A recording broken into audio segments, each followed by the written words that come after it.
gobierno gobiernan sin presupuesto.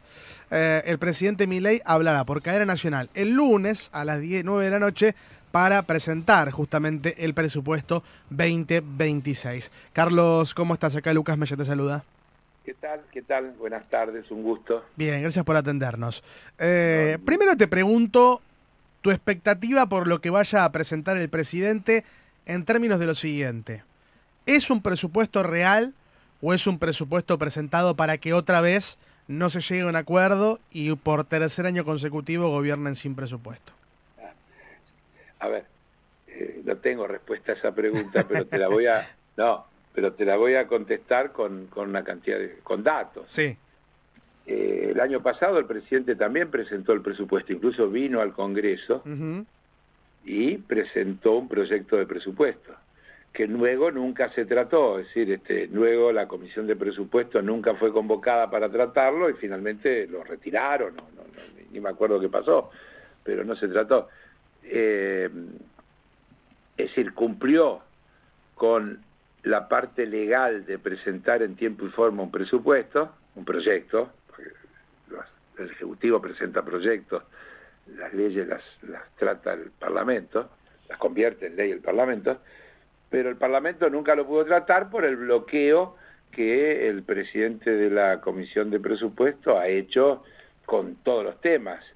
Tanto así que los únicos temas que se han tratado han sido aquellos en los que en sesión plenaria logramos emplazar a la comisión, poniéndole fecha, hora, para dictaminar, y entonces logramos que algunas cosas se puedan avanzar, porque si no había un bloqueo absoluto. Ahora el presidente no va a venir al Congreso como hizo el año pasado, sino que va a hablar por cadena nacional. Supongo que en simultáneo el lunes estará presentando el proyecto de presupuesto en el Parlamento por mesa de entrada, y ahí veremos los contenidos y también definiremos la estrategia para el tratamiento.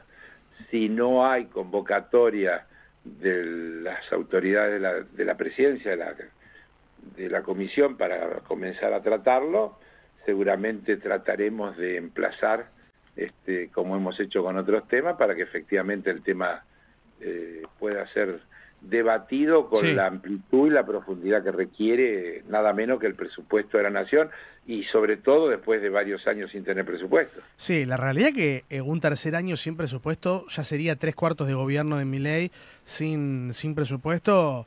Ya uno empezaría a pensar ¿Pero por qué que... te extraña? Si él plantea también, en definitiva, una gestión en la que quisiera ser sin parlamento. No, es cierto, es cierto. Yo no lo veo como algo no consecuente con su forma de pensar, pero digo, Claro. lo veo en términos republicanos con el peligro que significa. Digo, la verdad que vivir bajo un gobierno que no tiene ningún tipo de estructura, que todo lo maneja de manera discrecional y que decide quién cobra y quién no, bueno, está bastante distante de una democracia y una república. Eso. En términos republicanos, como vos decís bien, la Constitución establece la división de poderes, Claro. y los roles de cada poder. Y por eso hasta yo insisto en esto a veces, que parece muy elemental. Pero los poderes tienen nombre. Hay un poder que se llama ejecutivo y hay un poder que se llama legislativo y hay uno que se llama judicial. Y el nombre mismo define roles. El poder ejecutivo tiene prohibido sancionar leyes. Tiene por ahí una excepción, que son los decretos, que además están definidos con su propio nombre, necesidad y urgencia, Sí. y no como un método de eludir el funcionamiento del otro poder. Y además, esta pretensión de que el poder legislativo sea algo así como la escribanía, que tiene que cumplir el trámite de aprobar lo que viene del Ejecutivo, es absolutamente antirrepublicano y antidemocrático. El Parlamento es la representación más democrática de la composición de todo tipo de nuestra sociedad, territorialmente, sectorialmente, etariamente. Entonces, es inclusive por eso los constitucionalistas sabiamente no eligen simultáneamente al Parlamento con el Poder Ejecutivo, porque si se quisiera un Parlamento que unánimemente acompaña al Ejecutivo, harían elecciones cada 4 años de todos juntos. Claro. Y entonces cuando gana el Ejecutivo tiene un Parlamento que lo acompaña. La renovación por mitades y por tercios en el Senado, por mitades en diputados y por tercio en el Senado, es claramente la vocación constitucional de establecer un equilibrio de poderes, de otro poder que se elige distinto, que se compone de otra forma y demás, y que tiene una representación que no es menor que la que tiene el Poder Ejecutivo, es diferente, pero no es menor, porque también deviene del voto popular, pero a través de una pluralidad que no tiene el Poder Ejecutivo. Entonces esa pluralidad hace que justamente sea el lugar más democrático, que es el Parlamento, donde están todos las corrientes, los pensamientos, los intereses, los sectores, los territorios representados, y eso hace a la negociación cuando hay que tratar una cosa como es el presupuesto de la nación. Sí.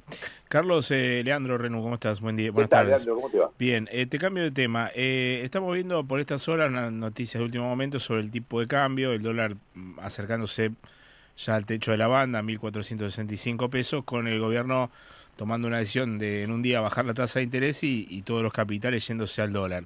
¿Qué analizás vos de esto? ¿Sigue la turbulencia? ¿Es muy pronto? Primero dos o tres cosas, espera. El 1.465 es el tipo de cambio del Banco Nación. Sí. La banda tiene que ver con el dólar llamado mayorista, el dólar que se utiliza para las operaciones de importación y de exportación, que está un poquito más abajo que eso. Digo, para no agregarle nada a la realidad, ¿no? Bien. Ese es las bandas están hechas con el dólar que se utiliza para el comercio exterior, para pagar las importaciones, para liquidar las exportaciones, etcétera. Uno podría decir, si fuera representante del gobierno, que las bandas están puestas para eso, para cuando se llega al techo, es lo que dice el acuerdo con el Fondo Monetario Internacional, el gobierno está autorizado por ese acuerdo a utilizar los dólares que tiene el Banco Central para intervenir y no dejar que pase el techo. Sí. ¿Sí? Hasta ahí diríamos que está dentro de las reglas. Yo diría, lo que está mal es toda la política, lo que está mal son las bandas, lo que está mal es el acuerdo con el Fondo Monetario Internacional, y esencialmente, ¿sabés lo que está peor de todo? La economía real.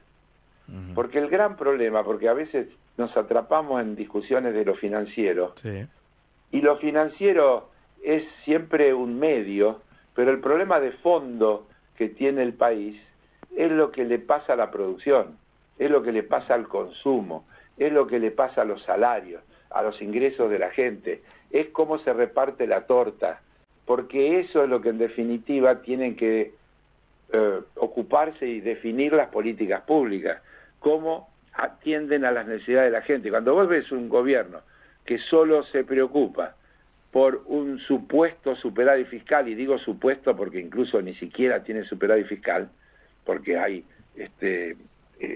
gastos de intereses no contabilizados, lo que llaman bajo la línea, es decir, que se renuevan con nueva deuda, con aumento de deuda, pero que no pasan por el cuadro de resultados. Si pasaran por el cuadro de resultados, ni siquiera tendrían ese superávit fiscal que anuncian. Pero el objetivo nunca puede ser el fiscal. El objetivo tiene que ser la gente. El objetivo tiene que ser las necesidades de la población. El objetivo tiene que ser que haya obra pública, que los hospitales estén bien atendidos, que las escuelas funcionen bien, que la gente pueda llegar a fin de mes porque el ingreso que tiene le alcanza. Y estamos viendo todo lo contrario. Entonces yo acepto hablar de lo financiero, pero después de ponerlo en el marco de que lo que de verdad importa es cómo eso impacta en la economía real. Porque de lo contrario nos quedamos en el juego de ellos, ¿no? En lo que ellos llaman la macro, y no hablan de otra cosa, y la macro no tiene la gente adentro, y nosotros necesitamos hablar de política que tienen la gente adentro, porque de eso se trata, de cómo le va a la gente con las políticas que se aplican. Sí, claramente, y me parece que a las claras está en el resultado de la elección del pasado domingo, cómo se ve el impacto de la gente, de la economía en la gente, ¿no? Digo, Así es. Ese lado completamente negativo, bueno, la gente lo paga con el voto, lo demuestra con el voto y lo expresa de esa manera, y ha quedado claro. Veremos en 40 días cómo eso se vuelve a expresar. Ellos pueden ahora tranquilamente vender dólares, y creo que lo van a hacer. Sí, claro. Para que no salir de las bandas y decir que se está cumpliendo el acuerdo con el fondo, y el fondo los va a seguir felicitando, como lo felicitó el martes, diciendo el gobierno está haciendo todo bien, el gobierno está cumpliendo con los objetivos del ancla fiscal, del ancla monetaria, etcétera, etcétera, y reiteramos nuestro apoyo a las políticas que el gobierno lleva adelante. Es decir, este es un plan que es el plan del Fondo Monetario Internacional.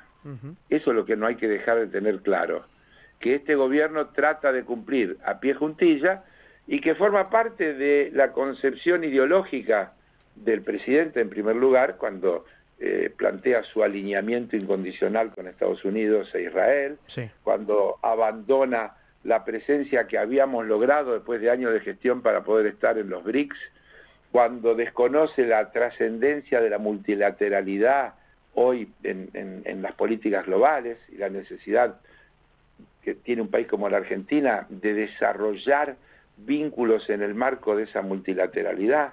Entonces, esto nunca puede tener un buen resultado para los argentinos y las argentinas. Carlos, muchísimas gracias por la nota, y obviamente seguimos hablando en cualquier momento. Dale.